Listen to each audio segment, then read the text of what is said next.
जमात इस्लामी के अमीर हाफिज नईमुर रहमान का कहना है कि मुल्क में बेतहाशा महंगाई और नए टैक्सेस के बायस गरीब और मुतवसत तबके की जिंदगी मुश्किल हो गई। हम अमन चाहते हैं, हमें मजीद अमरीकी जंगों में ना झोंका जाए। ये हुकूमत और रियासत क्या करती है?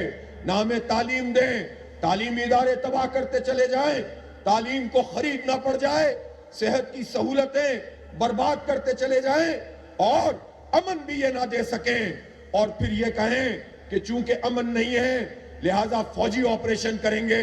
तो क्या फौजी ऑपरेशनों के जरिए पूरी दुनिया में अमन कायम किया जाता है? जिस दुनिया की तरफ तुम देखते हो, जहां जाकर जजीरे तुम खरीदते हो, अपनी मुलाजमतें पूरी करके कोई इटली में चला जाता है, कोई अमेरिका में लेक्चर देने लगता है, कोई सऊदी अरब और 40 मुल्कों की फौज का सरबराह बन जाता है और कोई ऑस्ट्रेलिया में जजीरे खरीदने लगता है। तुम अपनी मुलाजमत पूरी करके चले जाओ और हमें इस आग में झोंक दो।